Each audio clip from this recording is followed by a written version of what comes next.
What's going on, YouTube? Welcome to another Random Robber rendition. Today I'm going to introduce a series of videos that I'm going to upload to my channel that is going to be a documentation of my entire aquarium setup.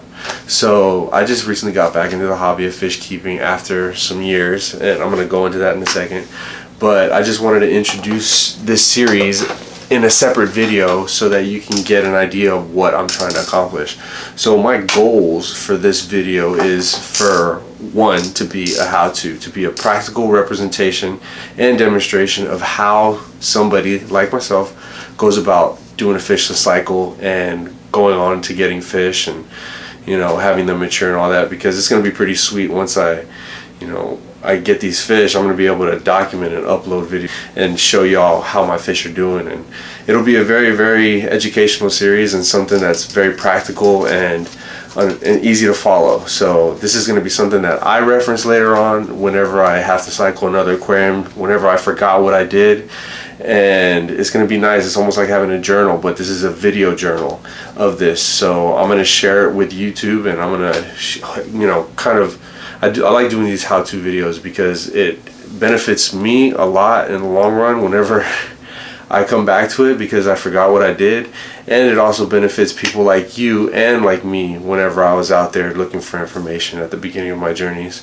So that's pretty much what it's going to be. It's just going to be a series of videos that document all the events in the entire process of setting this thing up, from the parts per million of all of the ammonia and the nitrites and all the water parameters we test for it, to the caps that I add of ammonia to bring these parts per million up and all this. So I'm gonna be very detailed and meticulous whenever it comes to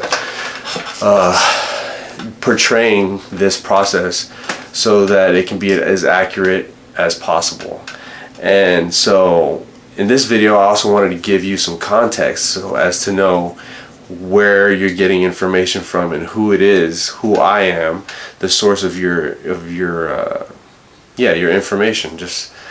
I don't want to, just so you know you're not getting steered in the wrong direction. I want you to know where I come from in the aquatic, I guess, aspect of life. So I'm 30 years old, and I had stopped keeping fish probably about 8 years ago, or maybe about say 8 years ago. And I did it because I was just into partying, and I was never home, and I didn't have time to enjoy it and sit there and look at them. So I let it go. That was a 75-gallon. My journey started whenever I was probably about 10. I got a 1.5 gallon hexagon aquarium from Sam's Club or something like that, from my father, and that was it, man. Ever since then I loved keeping fish. I upgraded after that to a 10-gallon, then I did the 29, then the 55, and then I got to the 75, and that was where I left the hobby, and that's when I sold it at about 23 years old. That's when I was keeping African cichlids. So I first started off with tropical fish. As you introduce a child to the hobby of fish keeping, a lot of times people go with mollies and guppies, platies, and little tetras, all those little community fish. And then after that, I got tired of that, and I wanted to upgrade to some predator fish. So I went ahead and started keeping Oscars, Jack Dempsey. No, I never kept a Jack Dempsey. I kept a Texas cichlid, a convict cichlid, the green terror. I kept a lot of the cichlids from South America. I liked them. They had personality, and I kept those for maybe about 5 years or so. And then after that, I went ahead and started keeping African cichlids in that 75-gallon aquarium, and with peacocks and some Mbuna, a couple. I forget what species or like what exact genus it was, but there were some yellow labs. I think I had some. I think they're called copper tops. Oh, I kept some red zebras, and I don't know what else. I kept a couple of those rock dwelling creatures, but anyway. And I had a couple Synodontis catfish. I had a Frontosia, And so I really like those fish. They were very interactive. They were very territorial. I had a lot of them in there. And in my 75 gallon, I'll put a link in the description below of that tank so that you can kind of get an idea of what it looked like and the type of fish keeping skills I had. It was a clean tank. I kept it relatively nice, but I just didn't have time for it. It took a lot of time to clean and all that. So I'm back in the hobby.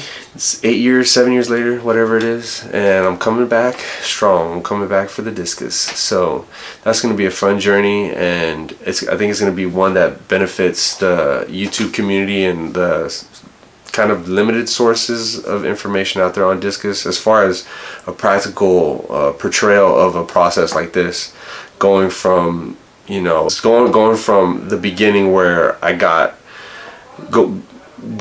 describing all the products that I have individually, the prices that I paid, and I'm just going to take you with me throughout this entire process, and I'm going to update you accordingly. I'm going to not do live updates, but maybe it'll be a few days to a week or something along those lines after I actually record it, because I don't know how my schedule is going to interfere with the editing and all that. So but anyway, that is what I'm going to do. I'm going to give you the equipment list. I'm going to give you everything, my day-to-day updates, so that you and I and anybody else can replicate this process and do it again. So yeah, just stay tuned for the rest of this series, because I think it's going to be pretty cool. I'm actually going to like looking back on these later on in life and seeing, oh man, I remember when I had that fish, or I remember when we were living in that house, or something along those lines. But anyway, I'm rambling, and so I look forward to bringing you updates and getting this fish thing going so that I can enjoy them and you can learn a lot and enjoy them as well. So till then, I'll talk to you later.